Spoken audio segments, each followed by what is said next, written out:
Panasonic avionics corporation या जगातील इनफ्रांट engagement and connectivity सोल्युशनच्या आघाडीच्या कंपनीने आज भारतातील पुणे येथे नवीन सॉफ्टवेअर डिझाईन व विकास केंद्राचे उद्घाटन केले। प्रमुख अतिथी म्हणून नागरी विमान वाहतूक व सहकार राज्यमंत्री मुरलीधर मोहोळ यांच्या उपस्थितीत पॅनासॉनिक एव्हिओनिक्सच्या पुण्यातील नवीन केंद्राचे उद्घाटन करण्यात आले।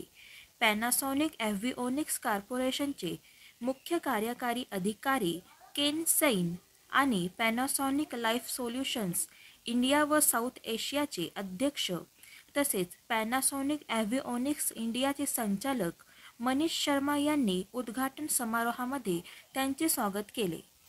यावेळी पॅनासॉनिक एव्हिओनिक्स कॉर्पोरेशनचे मुख्य कार्यकारी अधिकारी केन सैन म्हणाले, पॅनासॉनिक एव्हिओनिक्स विकसित करणाऱ्या प्रत्येक IFC सोल्युशनमध्ये नाविन्यपूर्ण, भविष्य केंद्रित व प्रमाणित सॉफ्टवेअरला प्राधान्य देते तसेच डिजिटल चॅनलची निर्मिती करते, जे आमच्या एअरलाईन ग्राहकांना अधिक कार्यक्षमपणे त्यांच्या प्रवासाशी संलग्न होण्यास सक्षम करते। Chief technology officer Satyan Yadav म्हणाले, आजचा दिवस महत्त्वाचा टप्पा आहे, जेथे आम्ही एअरलाईन प्रवाशांना वैयक्तिकृत डिजिटल अनुभव देण्याच्या दिशेने प्रवास सुरू करत आहोत। आम्ही अत्याधुनिक सॉफ्टवेअर सोल्युशन्स वितरित करण्यास उत्सुक आहोत, जे प्रांतातील व जागतिक स्तरावरील ग्राहकांना तसेच पुण्यातील आमच्या वाढत्या सॉफ्टवेअर टॅलेंटला आनंदित करतील। पॅनासॉनिक एव्हिओनिक्स कॉर्पोरेशन के केन सेन जी, सत्यन जी, मनीष जी, अन्य मान्य मेरे सभी पत्रकार मित्र और प्रमुख अतिथिगण, मुझे बड़ा हर्ष हो रहा है कि मेरे चुनाव क्षेत्र के नज़दीक देश के इस सबसे वाइब्रेंट शहर में आपने जो ग्लोबल कैपेबिलिटी का सेंटर खोला है, इसके लिए आपको मैं धन्यवाद देता हूँ। इस सेंटर में 400 सॉफ्टवेयर इंजीनियर्स काम करने वाले हैं। आज मुझे लगता है कि 200 लोग आज ही से ही काम करने वाले हैं, आगे जाके जास्त एक्सपेंशन होने वाला है। पुणे एक ऐसा शहर है जहाँ संस्कृति और तंत्रज्ञान दोनों की पूजा होती है। ये देश का एक ऐसा शहर है जहाँ अभिजात मनोरंजन के पर्याप्त साधन है। इस शहर में इन फ्लाइट मनोरंजन के बारे में तकनीकी तौर पर कुछ बन रहा है, तो ये बड़ी खुशी की बात है हम सभी के लिए। प्रधानमंत्री नरेंद्र मोदी ने देश के सामने विकसित भारत का और 5 ट्रिलियन इकोनॉमी का लक्ष्य रखा है। ये लक्ष्य हासिल करने के लिए हर क्षेत्र को अपना योगदान देना पड़ेगा। मुझे खुशी है कि भारत में एविएशन सेक्टर का काफ़ी विस्तार हो रहा है। अगले 5-7 साल में देश में नए 1000 एयरक्राफ्ट आने वाले हैं।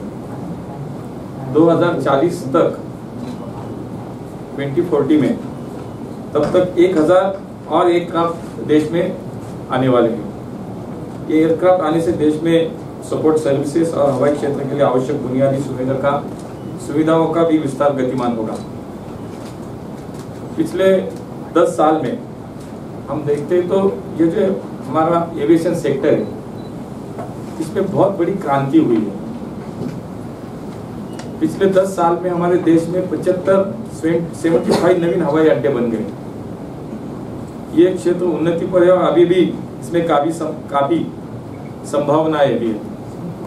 10 साल पहले भारत के पास केवल 400 विमान थे, 400 एयरक्राफ्ट से, और अब यह संख्या बढ़कर 713 तक बढ़ गई है।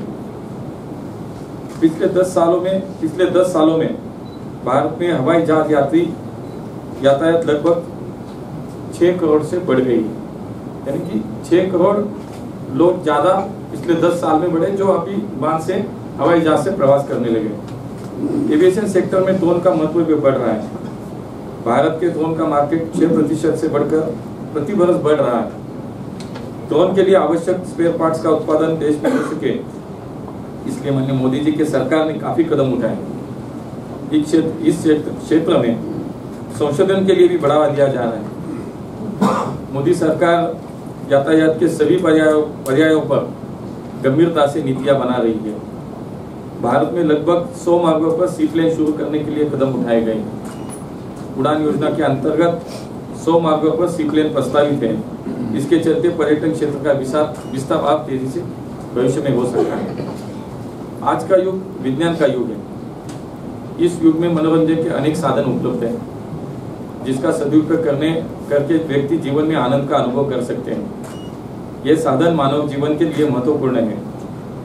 आधुनिक युग विज्ञान और प्रौद्योगिकी तथा इंटरनेट और कंप्यूटर की 5वीं जनरेशन का समय है, जिसमें मनोरंजन के साधनों की विविधता के साथ उपयोगी दृष्टि से भी सुविधाजनक साधन उपलब्ध है। हवाई जहाज द्वारा यातायात करने वाले यात्रियों की संख्या बढ़ रही है। इसकी यात्रा सुरक्षित भी हो और खुशी भरी भी हो, ये हमारा लक्ष्य है। ये लक्ष्य हासिल करने में एक ग्लोबल सेंटर द्वारा तैयार होने वाली सभी इनिशिएटिव मुझे लगता है कि बहुत सटीक है। पैनासोनिक एवियोनिक्स द्वारा दुनिया भर के एयरलाइन से यात्रा करने वालों की यात्रा अधिक सुखद हो, इसलिए जो इनोवेशन निरंतर चल रहा है, इसका भी बड़ा मुझे संतोष है। मैंने अभी यहाँ पे जो हमारे मनीष जी, उनसे बात करते हुए एक उत्सुकता, मैंने उनको पूछा मुझे थोड़ा सा कि एक्चुअली पूरे वर्ल्ड में ये काम आपका कैसा चल रहा है। तो उन्होंने बोला कि पूरे वर्ल्ड में 300 एयरलाइंस हमारी कस्टमर्स, 300 एयरलाइंस कस्टमर्स, और लगभग 15,000 से ज़्यादा एयरक्राफ्ट में ये सुविधा अभी पैनासोनिक की वजह से लगी हुई है। तो मुझे लगता है कि इतना बड़ा काम है और हर साल कम से कम 200 करोड़ लोग इसका आनंद लेते हैं। क्योंकि सफ़र तो हम करते हैं, लेकिन 1 घंटा 2 घंटा 3 घंटा, अगर ये तो डोमेस्टिक है, अगर इंटरनेशनल करते हैं, बाहर जाते हैं तो 10 घंटा 12 घंटा 14 घंटा भी लगता है। तो मुझे लगता है कि जिसकी ज़रूरत है, आज यात्री का जो प्रवास है वो आनंद से भरा हो, उसको खुशी से ये प्रवास करते समय उसको खुशी महसूस हो। इसलिए मुझे लगता है कि ये बहुत बड़ी उपलब्धि है, जो मुझे लगता है कि पैनासोनिक कॉर्पोरेशन ने पर्यावरण को मद्देनजर के नेट जीरो इमिशन 2030 तक प्राप्त करने का जो लक्ष्य रखा है, ये भी बड़ी, मुझे लगता है कि बड़ी उपलब्धि है, बड़ी जवाबदेही बात है, क्योंकि ये भी आपकी आगे की बारे में सोच है। पुणे के बारे में कहूँगा कि पुणे के IT हब है, पुणे एक हमारा कल्चरल कैपिटल है, ये एजुकेशन हब है। अब आप जैसी ये कंपनी पुणे में अगर यहाँ पे आज शुरू होती है, तो पुणे वासियों के लिए बिल्कुल ये खुशी की बात है, आनंद की बात है। यहाँ आगे जाके यहाँ से मुझे लगता है कि बहुत सारा कुछ काम बढ़ने वाला है। यहाँ से टेक्नोलॉजी एक्सपोर्ट हो जाएगी। यहाँ नए हमारे जो कुछ इंजीनियर्स है, उनके लिए कुछ आप लोग उन्हें यहाँ भी मौका देंगे, तो एक पुणे के लिए बहुत अच्छी बात है। मैं आपको फिर से एक बार बधाई देता हूँ और आपके प्रगति के लिए बहुत बहुत शुभकामनाएं देता हूँ। बहुत बहुत धन्यवाद, आपका बहुत बहुत अभिनंदन। सोचते हैं कि पैनासोनिक एक ऐसी कंपनी है जो इस तरीके के प्रोडक्ट बनाती है, जैसे टेलीविजन या एयर कंडीशनर, और इस साल हम लोग लगभग इंडिया में करीब 12,000 करोड़ का टर्नओवर टारगेट कर रहे हैं। और मैं आपको ये बताना चाहता हूँ कि ये जो इस तरीके के प्रोडक्ट्स हैं, जो कंज्यूमर प्रोडक्ट्स होते हैं, ये सिर्फ 40% इस टॉप लाइन का होंगे। तो पैनासोनिक बहुत सारे इंडस्ट्रियल डिवाइसेस, ऑटोमोटिव प्रोडक्ट्स, ये सब कुछ बनाता है। हम करीब 106 साल पुरानी कंपनी है। पैनासोनिक का जो फाउंडेशन हुआ था जापान के अंदर, वो 1918 में हुआ था। तो हमने 2018 में अपनी 100वीं सालगिरह सेलिब्रेट की थी ग्लोबली।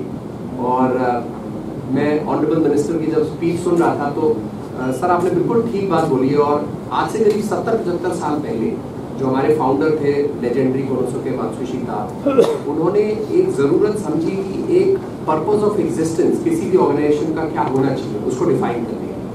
और उसको उन्होंने बेसिक बिजनेस फिलॉसफी बोला कि हमारे बिजनेस के एग्जिस्टेंस की रीज़न क्या होनी चाहिए। और जो पैनासोनिक की बेसिक बिजनेस फिलॉसफी है, वो इंग्लिश में मैं आपको बताऊंगा, फिर हिंदी में थोड़ा सा ट्रांसलेट करूंगा। So it says that recognising our responsibilities as industrialist, we will devote ourselves for the progress and development of society and well-being of people through our business activities. माने हम जो भी काम करेंगे उसको करने से टेक्नोलॉजी ऐसी होनी चाहिए कि लोगों की ज़िंदगी बेहतर हो, टोटल सोसाइटी का प्रोग्रेस और डेवलपमेंट हो, उनकी भागीदारी उसमें बने, और लोगों की वेल-बीइंग, उनकी डे टू डे लाइफ और ज़्यादा बेहतर हो। ये हमारा पर्पस ऑफ एग्जिस्टेंस है। और जहाँ तक इंडिया की बात आती है, the fundamental thought of Panasonic is that India should not only be considered as a market opportunity, इसमें कोई डाउट नहीं है कि जिस तरीके की अपॉर्चुनिटीज, पोटेंशियल और डिमांड जो अब अनलॉक होने के कगार के ऊपर खड़ी हुई है, डेफिनेटली इंडिया किसी भी एक मल्टीनेशनल कंपनी के लिए एक मार्केट अपॉर्चुनिटी है। बट पैनासोनिक का ऐसा सोचना है that it should not only be that, we should also build capabilities out of India. The kind of human resource talent which is available in this country far exceeds any other country in the world. The sheer power of the youth and its capabilities puts us into that kind of responsible situation कि हमें उसे अच्छे से अपनी जिम्मेदारी को निभाना चाहिए। और ये हमारे लिए मैटर ऑफ प्राइड है। पैनासोनिक ऑलरेडी काफ़ी सारा इनोवेशन इंडिया के अंदर करता है और मैं केन का और सत्यन का I sincerely want to reflect gratitude and appreciation and thanks कि पैनासोनिक एवियोनिक्स, जो कि ज़्यादातर पैनासोनिक की जो इनिशिएटिव्स हैं वो जापान में हुए। एवियोनिक्स एक ऐसा यूनिक इनिशिएटिव है जो हेडक्वार्टर्ड है यूएस में, और ये जो सेंटर यहाँ पर बिल्ड हुआ है 1,26,000 स्क्वायर फीट का, ये शुरुआत की है हमने यहाँ से। और आप लोग इस फैसिलिटी का टूर ज़रूर कीजिएगा। और जैसा कि ऑनरेबल मिनिस्टर ने भी बताया, ग्लोबली लगभग हर 4 में से 3 एयरक्राफ्ट में लोग हमारे एंटरटेनमेंट सिस्टम के ऊपर एंटरटेन होते हैं, खुशी पाते हैं। जो लॉन्ग हॉल फ्लाइट्स होती हैं उसके अंदर अपने आप को एंगेज करते हैं, और वाईफाई के जो सिस्टम्स हैं उससे वो लोग कनेक्टेड रहते हैं ग्राउंड से। तो ये एक बड़ी जिम्मेदारी है और इस जिम्मेदारी में अब पुणे एक अपना रोल अदा करेगा आने वाले टाइम के अंदर। I also want to take this opportunity to thank all the friends from media to have spare time to come over. And मंत्री जी, आपका बहुत बहुत धन्यवाद। आपका इंकरेजमेंट हमारे लिए बहुत मायने रखता है, और आपने जो हमें इंकरेज किया अपने टाइम से, वी विल मेक श्योर कि इस सेंटर को हम लगातार बढ़ाते जाएं और इस जिम्मेदारी को निभाते जाएं। Thank you very much. आपल्या शहराची बातमी मिळवा आता शबनम न्यूजच्या ॲपवर। शबनम न्यूज मीडिया ग्रुप वतीने आपल्यासाठी शबनम न्यूज ॲप तयार करण्यात आले आहे। गुगल प्ले स्टोअरद्वारे आपण सदर ॲप डाउनलोड करू शकता व शबनम न्यूजवरील बातमी क्षणात मिळवू शकता। मग वाट कसली पाहताय? गुगल प्ले स्टोअर ॲप आजच डाउनलोड करा।